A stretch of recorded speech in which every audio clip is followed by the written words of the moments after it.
안녕하세요. 금요일 오늘의 아침 묵상입니다. 오늘도 우리의 삶에 생명의 근원이 되시고 형통의 비결이 되시는 주님을 믿음으로 살아가시는 저와 여러분들의 삶이 되기를 소망합니다. 하나님께서 주시는 축복의 열매가 가득한 그런 삶이 되기를 소망합니다.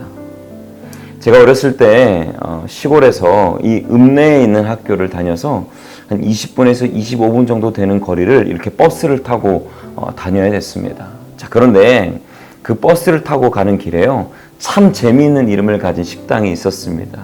그 식당의 이름은요, 닭이 먼저요, 알이 먼저요 였습니다. 제가 태어나서 처음으로 이렇게 질문하는 식당의 이름은 처음 본 것 같아요. 너무 재미있었습니다. 차를 타고 가다가 부모님께도 물었습니다. 쉽게 답이 내려지지 않아요.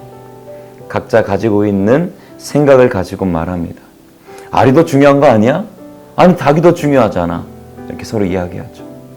제가 인터넷에서 보니까요, 어떤 분은요, 생물학적으로, 언어학적으로 이렇게 다양하게 자신들의 논리를 주장하더라고요. 아마 가정에서도 또 주변에 계신 분들하고 이 주제를 가지고 대화를 해보시면 다양한 의견을 가지고 이야기하게 될 것입니다. 사람들은요, 자신이 가지고 있는 생각 혹은 살면서 얻은 지식을 가지고 상황을 판단하고 행동하게 됩니다. 위기가 올 때 혹은 무언가 상황을 보고 판단할 때 나오는 결정은 내가 가지고 있는 기준으로 판단하고 행동하게 되는 것이죠. 세상을 보면 참으로 이기적인 판단, 세속적인 판단, 인본주의적인 판단 등 자신에게 유리하고 자신만을 위한 선택을 이루려 할 때가 참 많습니다. 그러나 오늘 아침 묵상에 함께 하시는 성도님들은 하나님 중심적인 선택으로 더 중요한 가치를 선택하시는 하나님의 자녀가 되기를 소망합니다.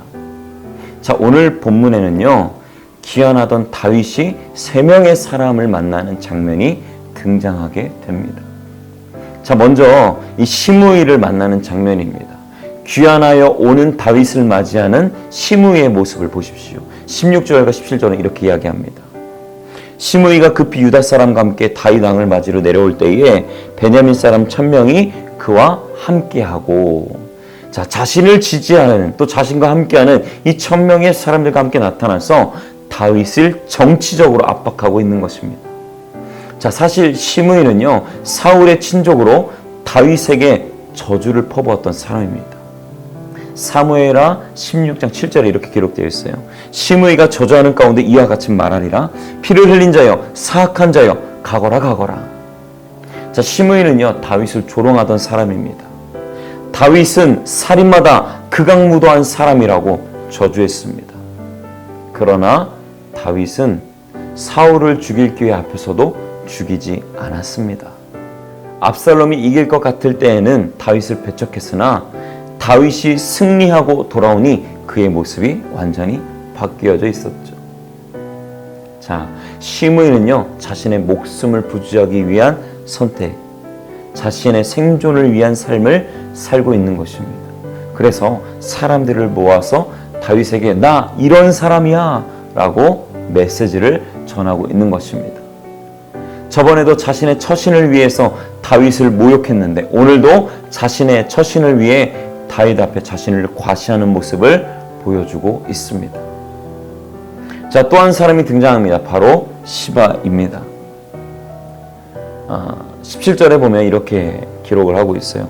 사울 집안의 종 시바도 그의 아들 15과 종 20명과 더불어 그와 함께하여 요단강을 밟고 건너 왕 앞으로 나아오니라.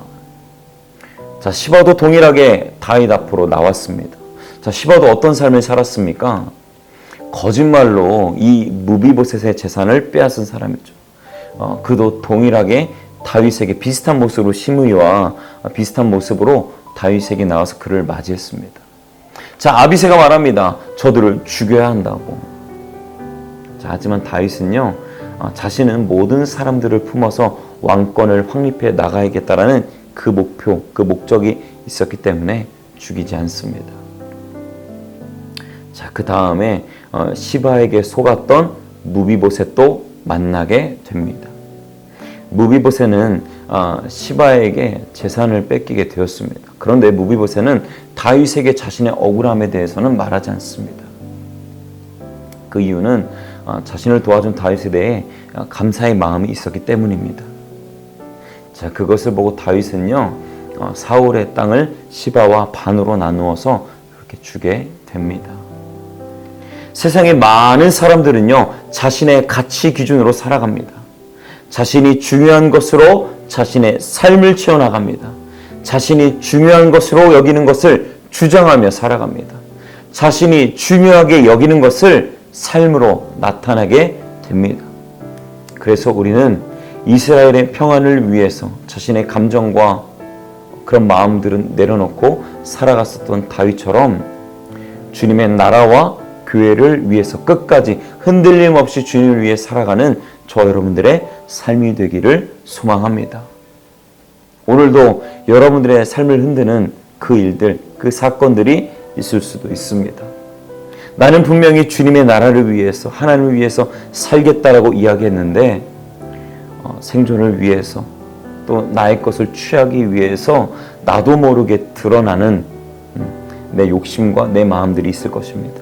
그러나 여러분들 그것을 내려놓고 주님의 나라와 주님의 교회를 위해서 흔들림 없이 그 목표를 위해서, 그 목적을 위해서 살아내시는 저 여러분들의 삶이 되기를 소망합니다. 기도하겠습니다. 사랑의 주님, 오늘도 주님과 동행하는 믿음의 삶을 살아내게 하여 주옵소서. 우리를 승리케 하시고 형통케 하시는 주님을 의지해서 세상의 것을 구하는 것이 아니라 주님의 것을 바라보며 살아가는 믿음의 삶 살게 하여 주옵소서. 예수님의 이름으로 기도합니다. 아멘.